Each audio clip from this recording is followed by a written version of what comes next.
Get him. Yep. Good afternoon, Mr. and Mrs. Hillman. My name is Sarah. We're the team from Chelsea High School, and we're very pleased to present our financial recommendations for you today. The first thing that I'd like to go over are some short-term objectives that we have for you guys. One, help adjust your current debt situation, help you become homeowners, adjust your current vehicle situation, and then help you begin the saving process. I'd first like to go over how we're going to address your current short-term debt. Alex, we noticed that you currently have an inheritance of a traditional IRA, and what we're going to do is we recommend that you utilize this and take $11,500 out of that IRA to cover all your credit card and student loan debt. This will leave you with no current debt, and then you can restart. And then that leftover balance that you have in the IRA is going to go towards a down payment on the home, which we'll discuss later. Next, discuss your vehicles. Tatum, we noticed that you do have that old truck, and what we're going to do is recommend that you trade in that truck for its current value of around $1,000, since the cost to repair the truck are very expensive. That can be traded in for the value of $1,000 as previously stated for a used car for you, Alex, since you said you didn't have one and it was very important that you needed to get one. According to that, responding to your lease situation, we would recommend that you keep the lease for right now, and then once that does expire, we would recommend buying another used car. Next, Owen is going to discuss becoming homeowners. Thank you, Sarah. So we understand that you're looking into becoming homeowners, which is great. We highly recommend getting started right away on that, especially because paying this current rent for the next 10 years, you'd almost get to the value of the home itself. So as Sarah mentioned before, we would recommend using the leftover IRA money as a down payment on the home. And that'll come out to around $1,800 in mortgage payments, including property tax, homeowners insurance, and PMI. Additionally, for the roof damage, we would recommend pulling $6,000 from your savings account, as well as an additional $6,000 home improvement loan, which could be paid off for the next 2 years at around $312 a month, including interest. Additionally, as you can see here for the mortgage, we always recommend overpaying. With just a small overpayment of $200 a month, you save almost $100,000 of interest in the long term, and you'll pay the house off faster because you're putting more to principal and less to interest. Now for insurance, Tatum, we understand that your employer offers a phenomenal health insurance plan. We would recommend sticking with that because it offers good benefits, including disability insurance, which are statistically more likely to use than life insurance. Additionally, I understand you were unable to research health savings accounts, and we would also highly recommend investing in one of those, opening one of those, because it allows for a tax-deferred growth on your monthly contributions that can then be used to cover family medical expenses. We would recommend $100 a month, which will give you the health insurance deductible in around 3 years, and in 20 years you'll get $26,000 that you can pull out and use for other things. For life insurance, we would recommend switching from your employer plan because the coverage they offer is not enough to support your family in the event of an untimely death. Through State Farm, you can open 20-year term $350,000 coverages at $39 a month total. And this is good because it'll help cover any long-term payments, including the mortgage, cars, and college. For auto insurance, we would recommend raising your auto deductibles because you're young, safe drivers, and we're not anticipating any incidents. That'll also help counter any increase in the premium after you've recently received that time. Now Peter's going to talk about credit cards and taxes. We notice that you tend to prefer debit cards over credit cards because there's less temptation to spend money that you don't have. However, debit cards come with a risk of loss in the case of fraud, and with a credit card, you can build your credit score, which can help you get better interest rates on things like your home purchase. Additionally, with credit cards, with good credit habits, you can get various benefits like cash back on purchases.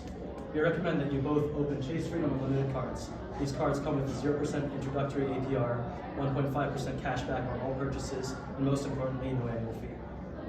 Alex, as Sarah already mentioned, we recommend paying off your credit card debt and keeping the Visa card because slashing credit cards can have a negative effect on your credit score.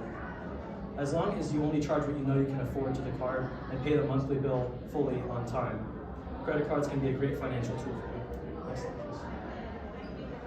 Next, to address your taxes. You currently have a tax return of $2,000, and we actually recommend trying to reduce that tax return by claiming more dependents. Your tax return is essentially an interest-free loan to the government, and that money is better spent in your hands compounding interest than in the hands of the government. We also recommend you claim the child tax credit and the child care tax credit. Next, for deductions, we ran a hypothetical itemized deduction for you, and your federal standard deduction is greater, so we recommend taking that. Additionally, Alex, your simple IRA and Tatum, your 401k, are both completely tax deductible for your retirement contributions, as Gavin will touch on later in the presentation. Your HSA and 529 plans are also completely tax deductible. In total, your taxable income is reduced by around $41,000. Next, Gavin will talk about retirement and savings. Thank you, Brewer. So we noticed that you were interested in a UNEST account, and while a UNEST is a really great way to start saving for college, we would recommend using 529 instead. UNEST offers a lot of flexibility in your investment options and withdrawals, but 529s are completely tax-deferred, which is why it's our recommended option.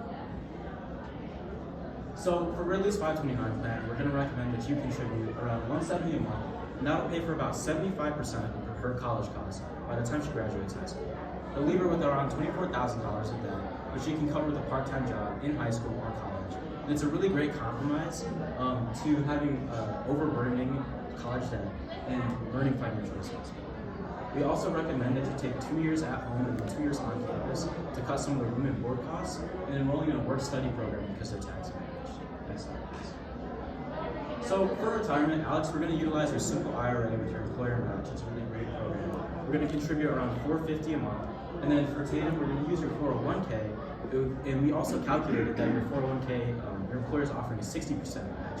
So we're going to contribute around $400. For both of these retirement plans, we're going to invest in target date funds because they offer really great diversification options, and it makes it really easy to invest if you don't want too much credit.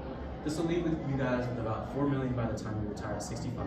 And additionally, on top of that, you'll receive around $3,000 a month in Social Security at 65. But we recommend waiting a couple years so that you can receive more from your Social Security. Now Sarah will talk about emergency fund and vacation. Thank you, Gavin. So I noticed that it's very important that as a family you guys take a yearly vacation together, so we wanted to make sure that your budget will accommodate for this. How we would recommend funding this vacation is just to set a couple $100 aside every month, so that way when the time the vacation comes, you already have that money ready to access so you can cover the vacation. For your emergency fund, we want to utilize that $4,000 you're going to have left in savings after taking the $6,000 out to cover the roof damage. We would recommend putting $400 away, or as much as you want to feel comfortable until it reaches about $60,000. This $60,000 can last for up to 6 months in the event that both of you lose your jobs, or can just be sitting waiting for any emergency costs you might have. Now, I'd like to show you before and after of your budget if you follow all of our recommendations. As you can see, you're going to have about $930 left over for any discretionary spending that you might have, which is plenty to set some aside for the vacation and other expenses. Now, I want to know, although you might have $3,400 left over previously, that money is not allocated towards your goals that you wanted, such as owning a home and then also retirement. So our current plan is going to focus more on those goals. Also, the $312 in your budget for this loan is actually only going to be in the budget for 2 years or until you pay that off, and then you're going to have that on top of the $930. To give a final summary of where you guys will be at if you follow all of our recommendations, you'll be homeowners, and with that you'll save nearly $100,000 on interest. You both will be able to own a car. Ridley will have great financial security for her college, and also you're going to retire very comfortably with nearly $4 million. Great job. Time to share. Yes. May I ask a question? For my inherited IRA account, what are the tax implications of that money? Do I have to pay tax on it? Yes, you do. It's the same as your federal income tax. So you just calculate that. We calculated it, and you can, with after taxes, it's about $22,000. Okay. Additionally, if you don't take all of it out in 10 years, you have to give 50% of it to the government. So that's why we have to take it out. Within 10 years. Okay, thanks. There was a reference to emergency fund, setting some dollars aside, and did I say a recommendation of about $60,000 in the emergency account? I thought Yes. So that, where is that? Why not 30? Why not 100,000? Where did you guys land? Where did that figure come from? Okay, so we just wanted to calculate how, for like it was important for us to have 6 months of spending in the event that you guys lost your jobs, and this is how much it would, the amount that it would cover. And where should that be? Just in a savings account, so that way it's easily accessible. Okay. For the 529s, I know there are a lot of options out there. Could you kind of point us in the direction of one that might be preferred, and does it offer are there any that offer additional benefits over others? So I would recommend, or we would recommend, that you invest around 70% of your 529 in an index fund like S&P 500 because they have really great rates of return and they're pretty safe. And then also the remaining 20 to 30% in like government bonds because again it's very low risk by the time. So thank you, that's good to know. My question was more around, don't different states offer different plans, and are there advantages over one state versus another? Yes. I believe Pennsylvania has a really great 529 plan. They have low contribution fees, so that's Thank you. Great. All set? Yeah. Thanks, you guys. Thank We are you here. very Thanks much. so much. Yes, absolutely.